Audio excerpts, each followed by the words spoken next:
So therefore, I'm going to move into the main event of the evening. Couldn't get any better. Randy Thompson, K5ZD, is with us. He is the new director of the CQ Worldwide DX Contest, and he's the featured speaker for us here tonight. Thompson's been a ham since age 13. You're not alone, Randy. That's when I started. He's an accomplished contester. He has multiple wins in the CQ Worldwide DX Contest and the CQ Contest, among others. He has competed in 4 World Radio Sport Team Championships. That's the WRTC. He's been the past editor of the National Contest Journal. He's held that post for 3 separate times. And he's a co-founder of eHamNet, the website. He's a longtime member of the Yankee Clipper Contest Club and an instructor at K3LR's Contest University. He's been director of the CQWPX contest since 2008, and coincidentally, that was the same year in which he was inducted into the CQ Contest Hall of Fame.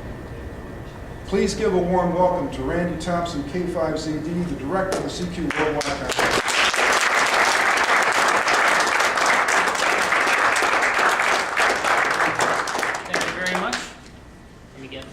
Logged in and online here. Talk loud, kids. Helps if you can type your password in on the first try.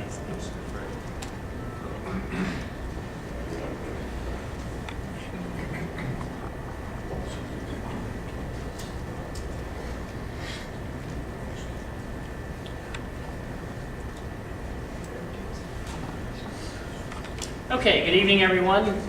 Can you hear me okay? Yep. All right, I'll try to remember to talk up. If I start talking to the walls or something, let me know, and it'll remind me to speak up.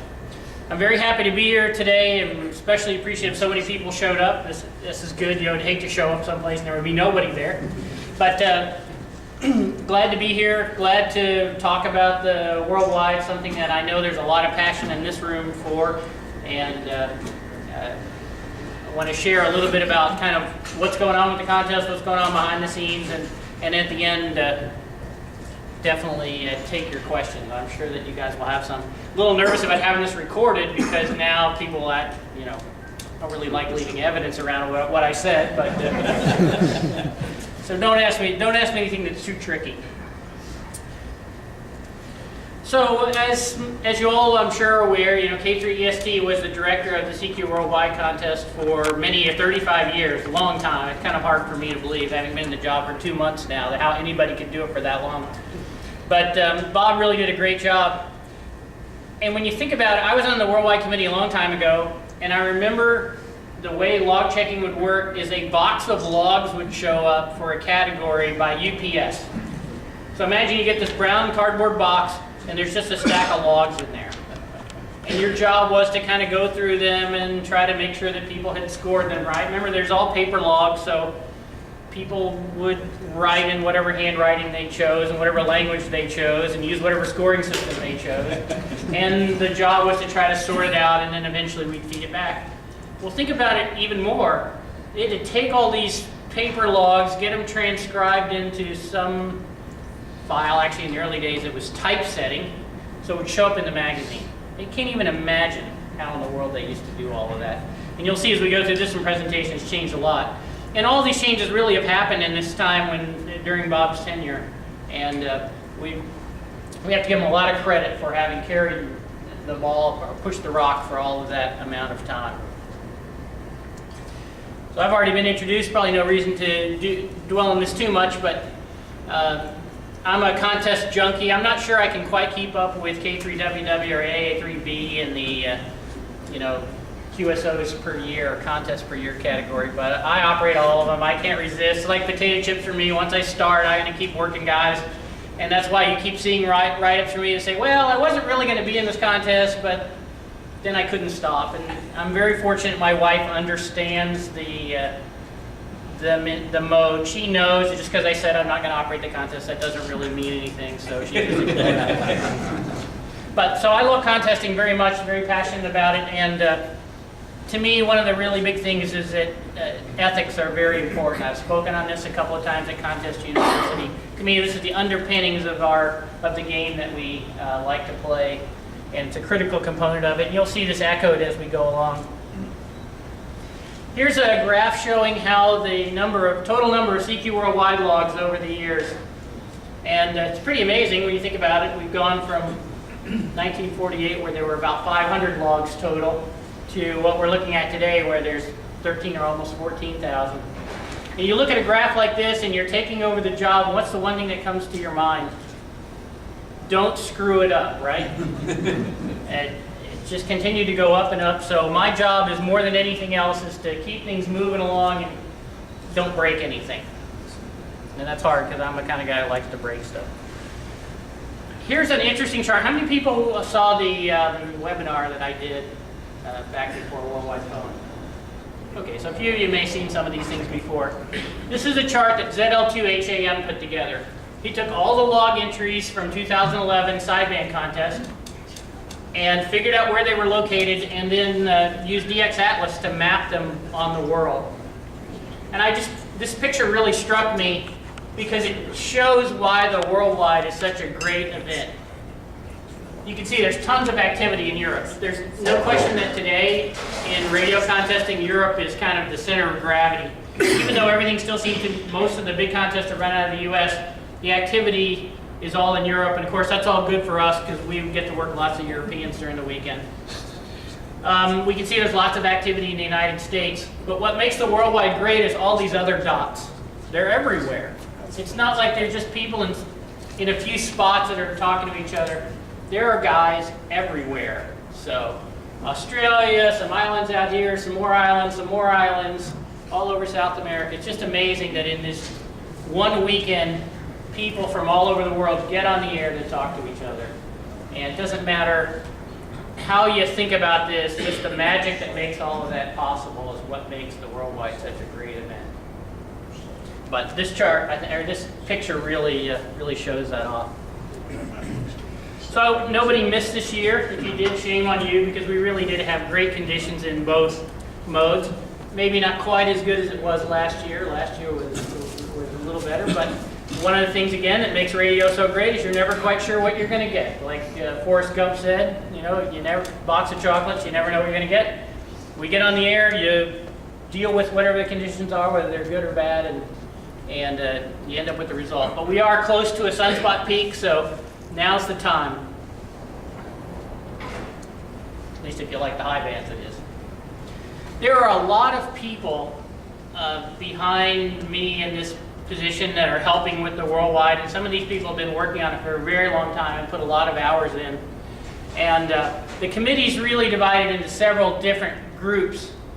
There are what I would call the DX advisors, or I prefer DX ambassadors. These are people on the committee who are there to help facilitate communication with other parts of the world. And I don't want to pick anybody out in particular, but they're guys who can help us gather information about what's happening in these different areas, but also can help us convey the message when we have a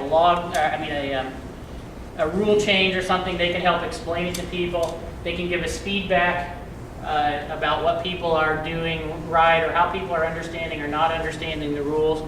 They can help by translating, so when we're sending emails to people asking them if they really are in the right category, they can help with that. So the DX ambassadors are a very important part of the process, and they really end up serving as kind of the advisory committee on macro issues.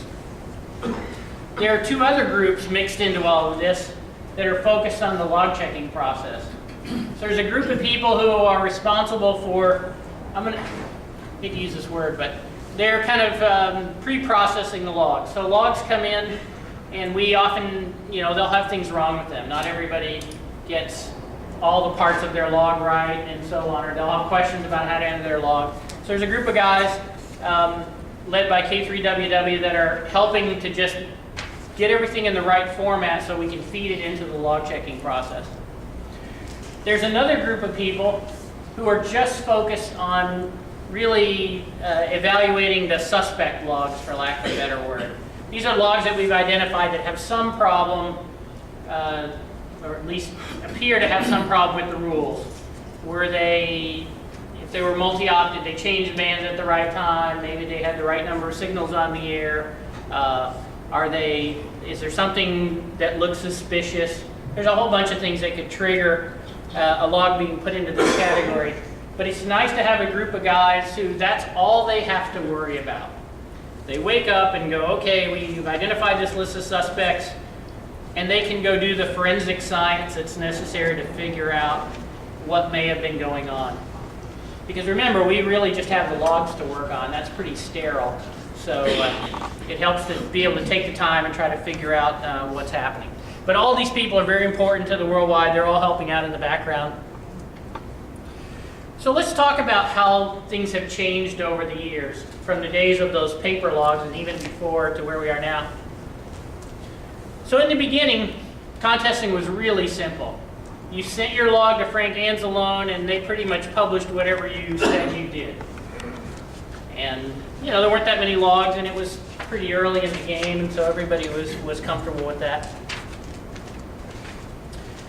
Then there was a requirement that you had to have a dupe sheet. And I actually went back and looked at the old results, and there was quite a hue and cry around having dupe sheets. Oh, I've got to have a dupe sheet? How can you do this to us? And but there was also some rules said something, you know, so there was duping, and then there was a rule that said something about dupes up to 3% counted one thing, but over 3% there was some extra penalty added on. So what did people do? They left 2.9% dupes in there. So okay, that's, you know, so what you're going to see as we go along, it's always cause and effect. Then some guys got the idea of, okay, we'll use a computer to check things. So we'll start getting stuff into the computer, and then we can start mostly electronic duping at the beginning, and then start to do a little more cross-checking. So now we can find all the dupes, no problem. The attention shifted to bad calls. Because, okay, now we've got a call that looks like it should be a dupe, but one letter is off, so is it really somebody else or not somebody else, that kind of thing. So a whole bunch of more computer power and mental energy went into that. Then we get to the point where now the computer's doing all the cross-checking. So the computer takes both logs and very happily works its way through one QSO at a time for what this year will be something like 5.2 million contacts on sideband, and tries to match them all up. So now we've got really deep checking and a lot of things where we can kind of figure out, okay, this is a busted call, that type of thing. A lot of emphasis on accuracy. Last 10 years, it's been all about UBN reports, and now I'm going to make my log as accurate as possible. So what do people do when you do that? They start cleaning up their log before they send it in. And the log deadline was 6 weeks or 8 weeks or whatever it was. So the understanding in a lot of parts of the world was, well, they wouldn't give us so much time if they didn't expect us to do this. So really what was happening to contesting was a lot of, you know, you do your thing on the air, and then you would spend a certain amount of time usually working with your friends. There were all kinds of reports of collaboratives where guys would get together and compare calls and scores, or look at the DX Summit output and so on, and try to figure out, wow, what did I do? It was great. We found a couple of guys a few years ago who we said, hey, you must have been assisted. And they're like, no, we weren't assisted. And we finally figured it out. They weren't assisted, but because they had corrected their log with stuff off the packet, they picked up all the busted packet spots. So they looked like they'd been cheating, when really all they've been doing was log washing. So, you know, it has its pitfalls as well. But in the end, the philosophy today, and that's what you see as things have gone along, it's not been a static game. It's always changed. And I guess I'll say under me, the emphasis and the philosophy is very much that we want the score that shows up for the result to be based on what happens on the radio during the contest period. So you get on, you talk to people, you write it down, and when it's done, the contest is over. It doesn't continue on for another 2 weeks of log cleaning and EQSL checking and LOTW and all that other stuff. Do the contest, when it's over, send it in. That's what we would like. That's where we're headed. Got to have a North Star. So what we don't want is the contest to be like this, you know, where you check everything on the internet after, and this is not radio contesting. Radio contesting is the magic of wireless and being able to hear guys and work on your antennas and compete with other people. So to help us along, and this happened before I came on the job, but it tells you how how things were evolving. There was a new rule added this year that essentially makes it really clear. post-cleaning or post-contest correcting of call signs by databases or recordings or other means is not allowed. And that really should be enough. We should just have to say that and everybody would get it, but it's going to take more than that. But in the end, it's just what I said before. Contest is over, make your log, send it in. Now, this doesn't mean that you shouldn't at least kind of scan through and make sure there's no empty lines or corrupted lines, or you should make sure that your header in the file is correct, that kind of thing. But the main emphasis here is don't go off on some big project trying to figure out are all the QSOs in my log correct. Take the errors and live with it. It's part of the game. No one is perfect. And even if you are, some guy on the other side is not, and he'll mess it up enough that you can't be perfect when we do the log checking anyway, so just give up and take what you get. It all washes out in the end. Now, another part of this whole process was, okay, well, we can tell people not to do this, but one way we can help the things along is we just won't give them as much time to go off and do all this log washing and post-processing. So there was another rule added that said all entries must be sent within 5 days after the end of the contest. This rule actually came along pretty late. It was really added to the rules kind of right at the last minute.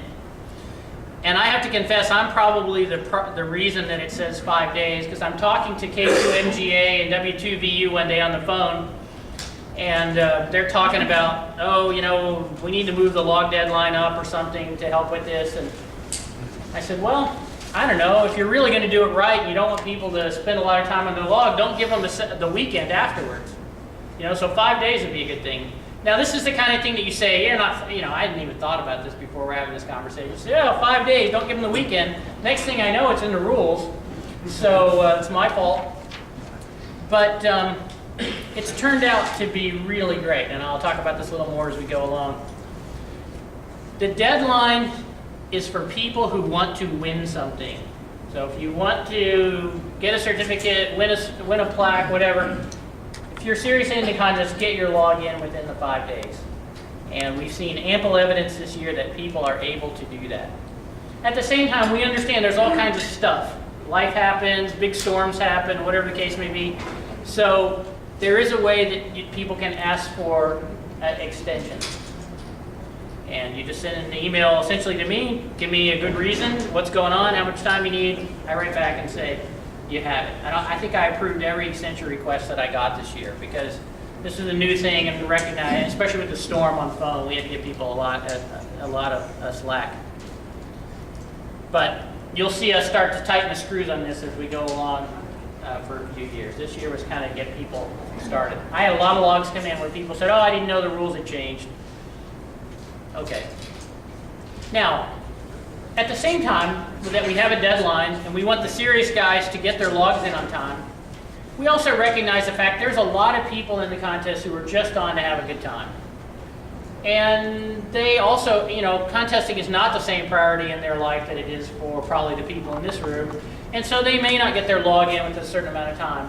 We really aren't going to write back to them and say, well, sorry, you missed the window, too bad. Because that would be detrimental to the contest. Our core objective, the North Star objective, is to get as much activity in the worldwide every year as possible. So we do accept logs after the deadline. Right now, the only thing it means that they would not win a certificate or a plaque. So if somebody ends up being the top scorer in their call area or their country or something like that, and they didn't get their login on time, the number 2 guy will be shown as the certificate winner, for example.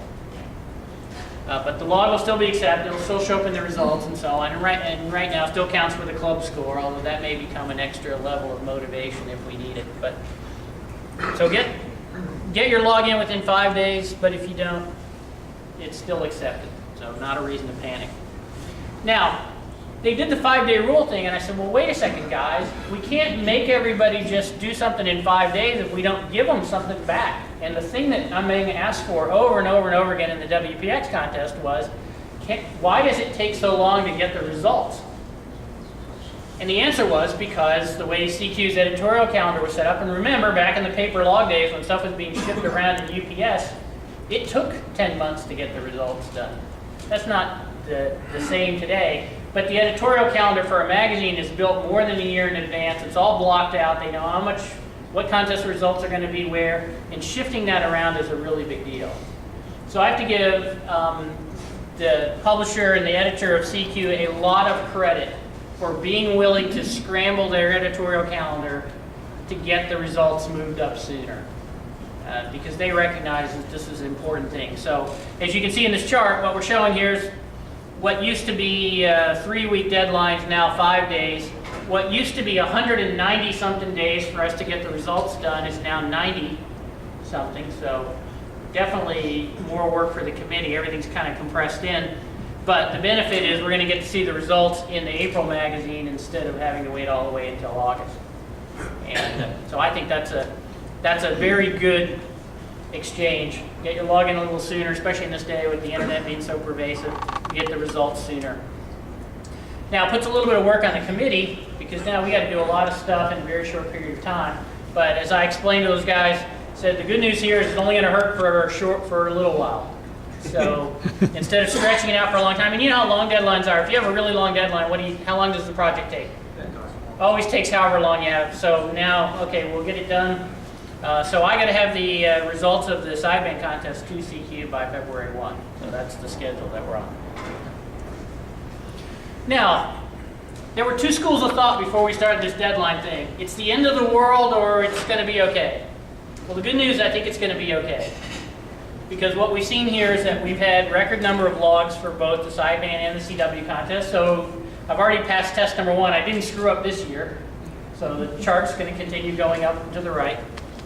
And as of this morning, when I checked, we had over 15,000 logs between the two modes.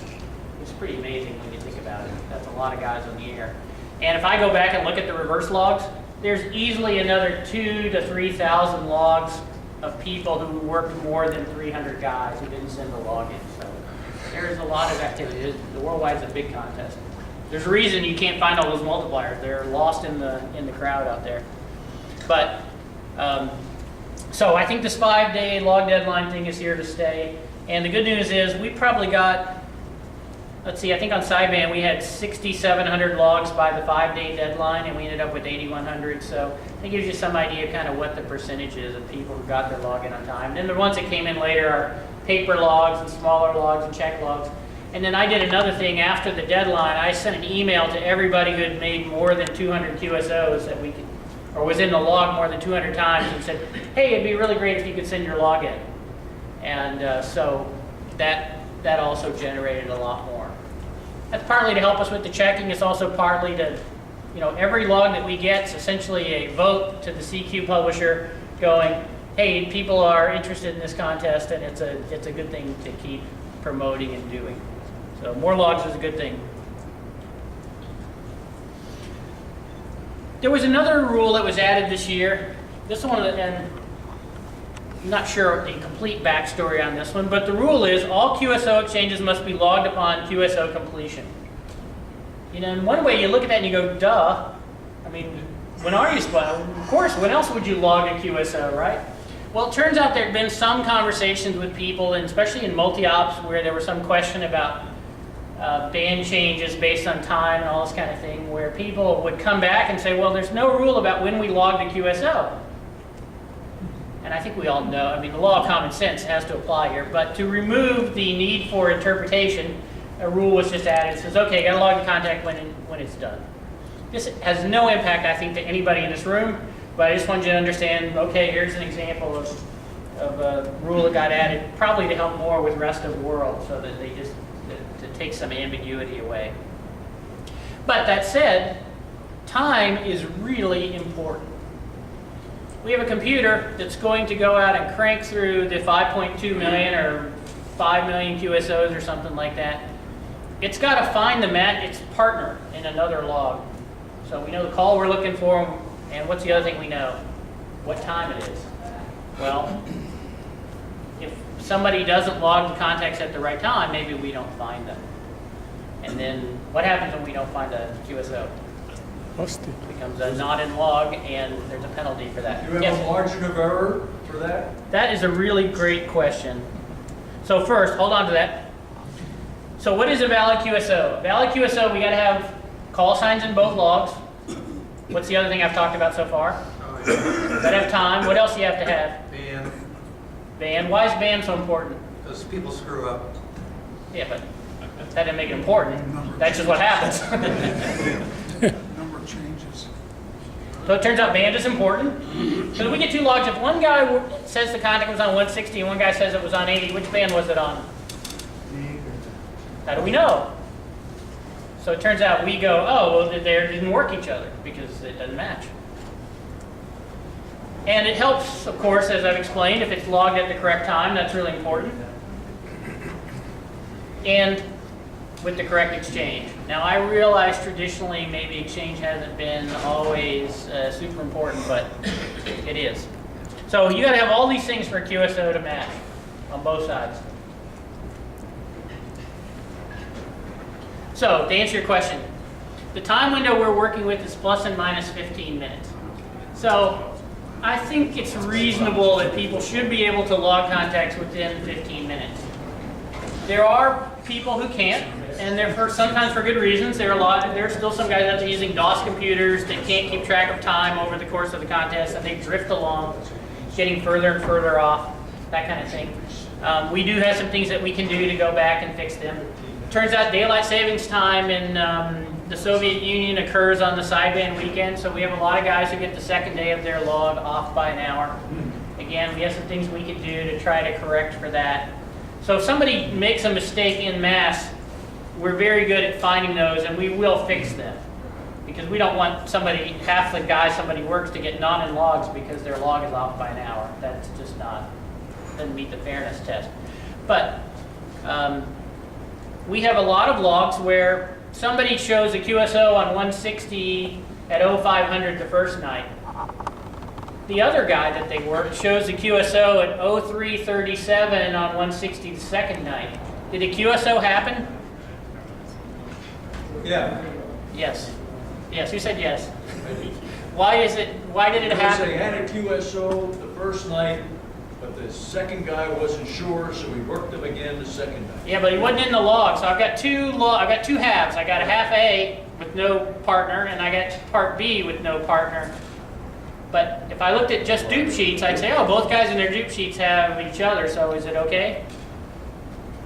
Yeah. And so yes, you're saying yes, it should be? Yeah. But they didn't work each other. Yes, they did. How do you They're both know? in the log, but one guy didn't count it as a dupe. But it's not a dupe. It's the only time it's in his log. They just don't, they're just completely different days. He didn't log that call. Okay, so he didn't log that call. So how many You're running a multi, you're logging everybody that comes through no matter what. Because as long as you take the guy that's dupe, you've lost 3 or 4 more queues at that point. Right. So you just keep logging. He didn't log that one because he realized it was a dupe, so he just didn't log it. Okay, I should have brought a visual with this, I can tell. So if I work a guy on the first night, but I'm not in his log. He calls me, he thinks he works me the second night, but he's not in my log. Did a QSO happen? Possibly the second night, but you were a dupe in the one log. It's true. So it's true. There are some people who go, oh, the guy's a dupe, I'm not going to log him the second time. But how do we know? SDR. Well, that's one way. We're going to assign you to listen to for the long. But this is part of the challenge. Mostly I've used up this example to try to illustrate that this is not as simple as it seems. And computers are not as smart as we would like them to be. They're not intuitive. They don't look at somebody and go, oh yeah, that was HK1NA and they were a multi, and I'm sure they probably did something. Or, oh yeah, this guy, he didn't like to work dupes. We know that. We don't know anything. We just know, hey, does A equal B? If not, then what do we do? And so that's just some of the challenges that we deal with.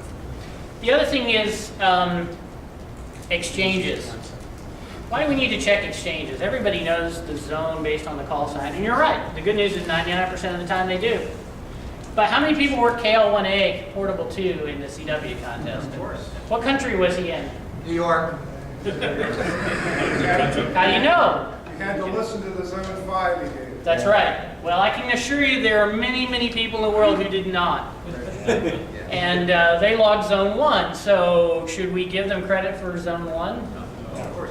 Of course not. And that's, so,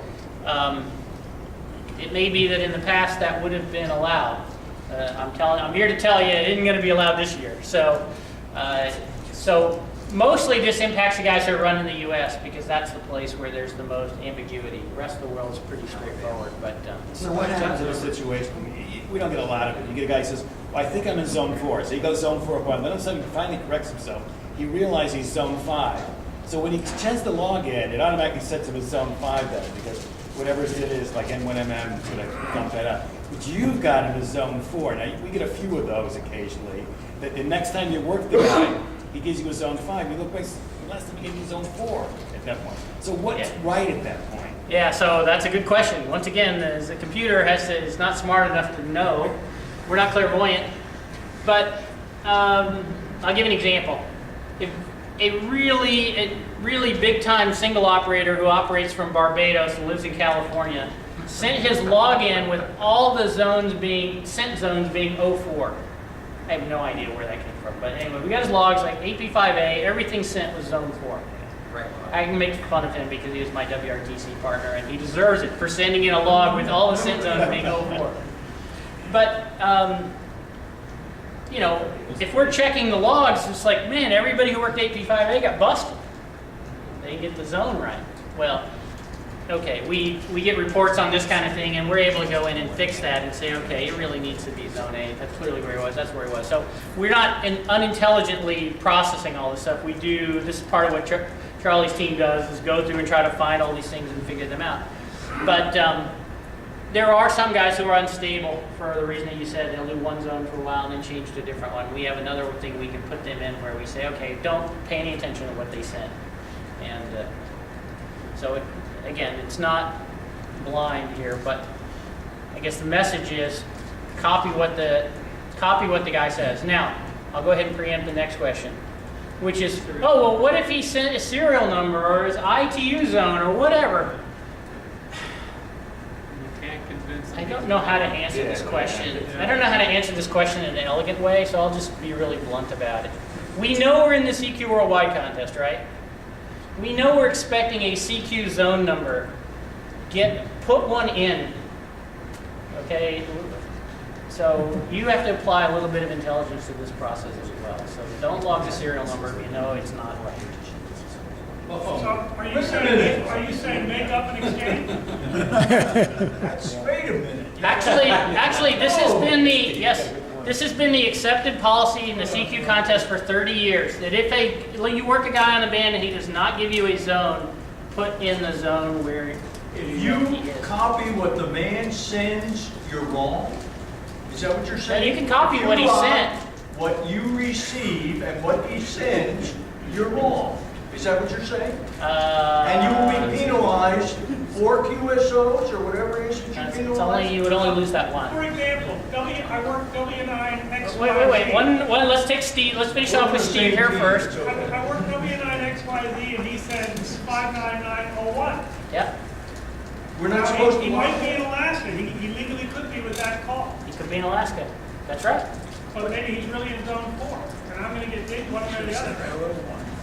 Okay, so there's like 3 different layers of questions here. This is why you don't want to have all this stuff videoed.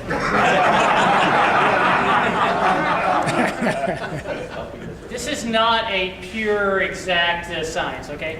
So to start with, if a guy doesn't send in a log, we are not checking their zone. So if W9XYZ doesn't send his log, you can write down anything you want. We're going to, it causes us another problem, but you don't have to worry about it. If the guy does send in his log and he sends in zone 1 and he says he's in Alaska, then we're all good. He sent 01, you copied 01, we're good. Now, Steve's question about, all I'm trying to say is, if a guy sends you something that you suspect is not his correct CQ zone, and you know that we're looking for a CQ zone, I'm just telling you it's your responsibility to get one way or another. But if I can't, then it's not a valid contact, correct? I should scratch. If you don't put a zone in, yeah, you'll lose it. It's an interesting. Or should I make one up? That's what I'm saying. Should I assume He's it? saying make one I'm up. trying really hard to not say that, but yes, that's exactly what I'm saying.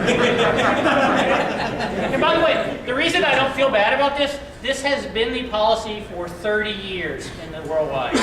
You work some guy on 10 meters who's not in the contest, you put down the zone that you know he's in.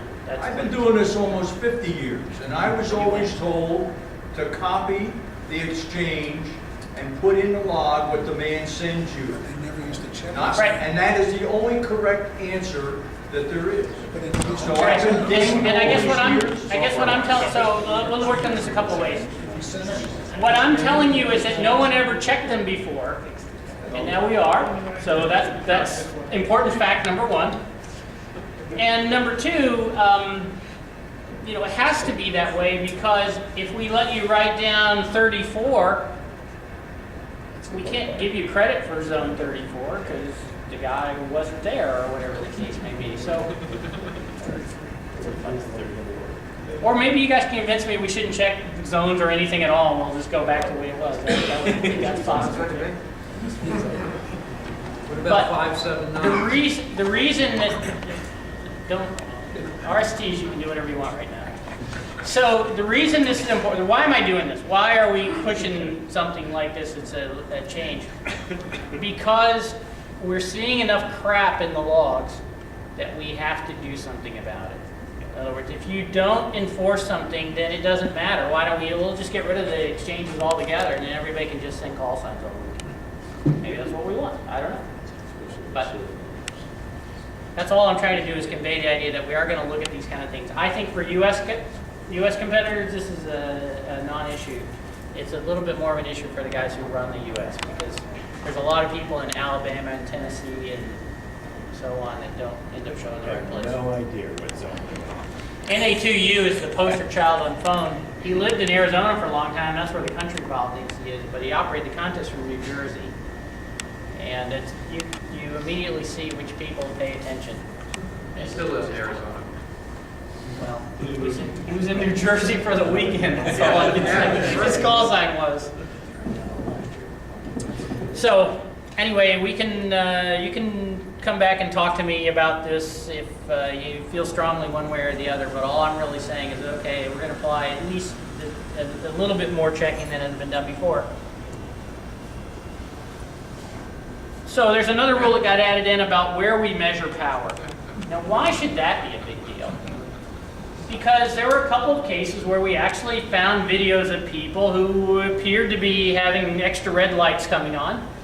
And you would go to them and say, wow, you have a lot of red lights going on when you're transmitting. And they go, well, that's because my antenna is far away. And so I can only get 1,500 watts the antenna when I put this many red lights into this end of the feed line. And they said, and that's how they measure power in our country or in our whatever. And I did a little bit of research, and it turns out they're right. There are a lot of radio services that measure power at the antenna. Now, the FCC doesn't happen to be one of those, but when you start going into the rest of the world, it's easy to see why there would be a misunderstanding on this. And so there's a rule now that says where we're actually measuring things. Now, I don't know if that's going to actually change anything or not, but at least we've removed the ambiguity. Yes? Do you have any plans to enforce that rule? I would love to enforce that rule. If you can tell me how. I'm pretty sure there's some countries where I could just disqualify everyone and I'd be right 99% of the time. But, and this is, well, I'll editorialize later on that more later. This really leads us to what's the fundamental thing. I remember I talked about ethics before. So there's a certain thing about, everything we've talked about so far with log checking has really been just about quality of operating. Just doing a better, making the game, enforcing the rules, getting the players to all be working to the same quality standard to make points. I think everybody gets that. But there's obviously a lot of contesting that's difficult to see in the logs. This is, there's no spectators in many countries, probably including this one. There's very little enforcement. And so everybody is on their honor. very much, I think golf is probably the closest sport as an analogy where it's really relying so much on the participants. And even there, we can see if you play with, the professionals have a different view of what the rules are than the guys that I normally play with. So anyway, we have to get people to kind of understand that it really is about being on your honor.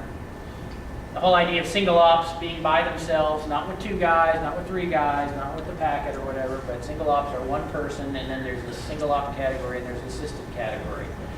Now the good news is the CQ committee has done a lot of work over the last 3 or 4 years to try to come up with statistical methods to detect people who may be using packet. And we've been approaching these people and saying, hey, here's what the rules are. Are you sure you entered in the right category? And a lot of people came back and said, no, I didn't. Here, put me in the assistant category. Now, we could probably take a look at that and go, some of those guys knew what they were doing and they're taking the path out. But there were a lot of people who use the logging software and don't know anything about editing Cabrillo files, and they just took what the logging software said. So to N1MM's credit, the N1MM team has made assisted be the default entry category now when you create an N1MM log, and you have to specifically select not assisted if you're not assisted. And I think that's helped the problem a little bit. Because 5 years ago in the WPX, I'd send out 100 letters, I'd get back 50 guys who were in the wrong category. This year I send out 100 emails to people that we detected. Actually, we didn't even get to 100. I think we only had 60 that we could even identify. And really only a handful of them, they tended to be really small guys who I think probably legitimately didn't know what they were doing, that admitted they had entered in the wrong category. So this is a great example of where focus on something and people visibly knowing that there's checking going on is, I believe right now that in terms of single op and single op assisted, we're in pretty good shape in terms of the cluster guys getting into the right category. There's still some outliers, but we've done pretty well there. Power is the next big area, and the problem I'm struggling with and the committee struggling with is it's so pervasive that it's very difficult to really detect. You certainly can't detect it from the logs. You have to almost go to somebody who was there saying, hey, yeah, we were running 5 kW. Well, nobody ever admits on their own. The locals all know, by the way. The locals in every part of the world know who's running power, but it's the classic thing of attack some other tribe, not mine. So they'll all tell me, oh yeah, all these guys are running power. Okay, well, can you give me anything more than that? No. So power is going to be a challenging one. We're going to try a couple of experiments on this over this year and next, but to me, you're going to hear me preach about this a lot as we go on, because I think this is the thing that's going to destroy contesting, is power, especially on phone, and especially in Eastern Europe. These guys are just totally trashing the bands, and the complaints that come in after the contest and the recordings and the so on are, it's just ruining, it's making the contest into a game of 25 guys on 20 sideband, and then everybody else is trying to, pick up some pieces, there's some scraps around the edges. Now, one of the great things is there are tools now where we can go back and look at the contest afterwards, and we can actually look at the waveform or the width, the bandwidth that certain stations are using, and so that may be an avenue we can use. I'm trying to get again, I said the locals always know. I'm trying to get the locals to speak up and really use peer pressure.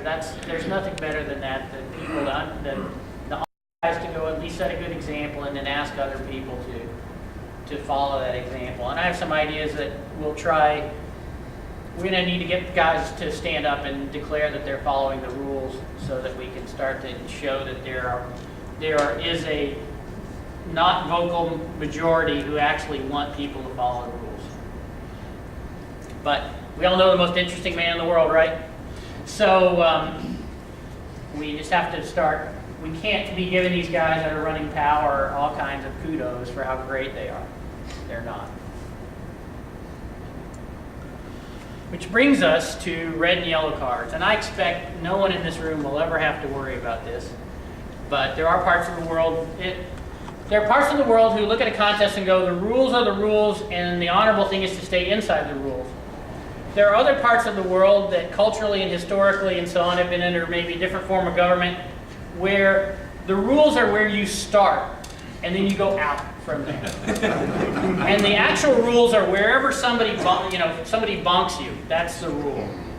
And so there's a lot of testing that's going on. It's like, sometimes it's like dealing with my kids. People will go, well, we only did this much, or we did this much and nobody said anything last year, so we assumed it was okay, kind of thing.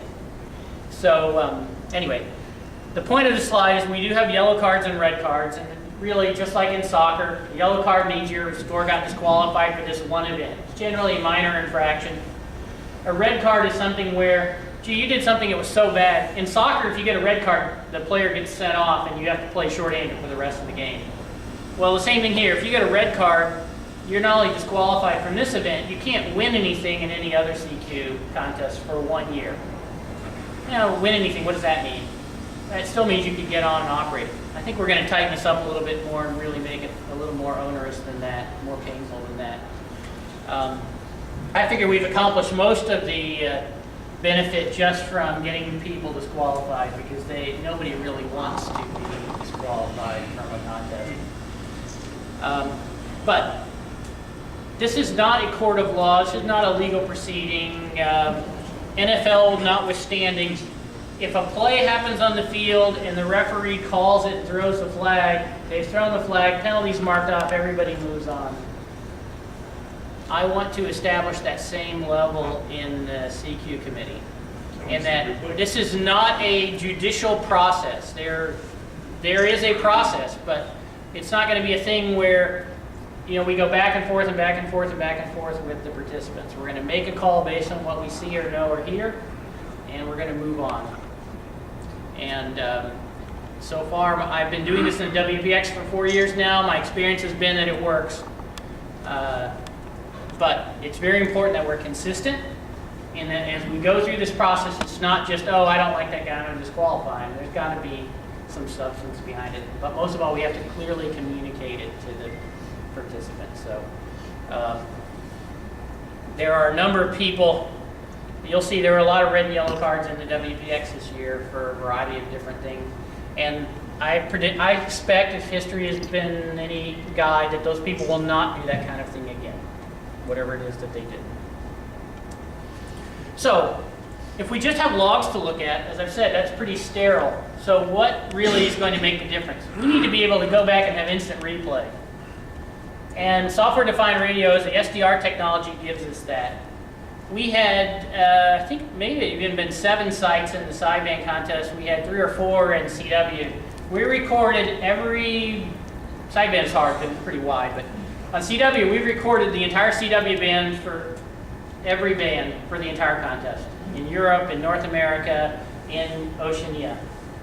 So we have instant replay. We can go back and listen. If we have a call sign and a time, or if we have a time and a band, we can go back and listen to what happened then. Even better, we know what time it actually happened. So, so that group I said that's working on the suspect logs, they're in the instant replay booth. They're finding things that they don't understand from the logs or look suspicious. And we now, in the past, we'd have to go, wow, I wonder if they just made a mistake or what was going on. Now we can go back and actually listen. And where this is really helping us a lot is band changes, where people are fudging things a little bit to fit inside the 10-minute rule or whatever. And also when people have more than one signal. It's a very popular technique now in multi-single and multi-two to put 2 stations on a band and have both of them working people at the same time. And as long as you interlock it and there's only one signal on the air right now, that's okay. But as soon as you have 2 guys talking at the same time, that's against the rules. We could never find that before in just the logs. Now it's very obvious when we run into it. So I kind of associate, if you drive the same road every day and there's no policeman and no radar ever, you go pretty fast. At least I know I do. So I know when I'm on my way to work, there's never any policeman. You can go as fast as you want. But I know if I was to turn left and go north on the road that I normally take to work, there's a guy always there. And I don't drive as fast when I go that way. And I think the same thing is true here. Just As people know that we are able to do these things, we're seeing a lot more. I can stand here and say we are seeing more rules compliance now than we ever had. Even as, because of all the tools and stuff we had, we talk about it more and we're catching more people. I can tell you from just looking across the whole population of logs that things are a lot better now than they were before. So don't despair. Don't just because I talk about this a lot doesn't mean it's killing anything, or but it happens to be where we're spending a lot of our energy right now. But these things are great. It's amazing what you can go back and listen to. So a couple of other tips while I'm here. It's very important that you submit only one log. A lot of people like to submit their single band log and then they submit another log that's got all their other QSOs in it. Well, the way the whole robot and log inputting system is set up, each log you send in replaces the previous one. So if you have your world high low power 10 meter score and then you send in your score for your log for the other bands, it overwrites it. We have no way of knowing. I mean, we can go back and figure it out. But at the time, we just know, oh, here's this guy just worked a few people. And so I'm just trying to get people to realize, put everything in one log. Log everything and put it all in one log and send it in and let the Cabrillo header, let the file header tell us what category you're in. We will score your log correctly if your file tells us what category you're in. It's really simple. So just one log at a time. Now, the good news is because one log replaces the previous one, before the deadline, if you send your log in and you look at the logs received page and you realize you put the wrong club name or you put in the wrong category, just send the log again.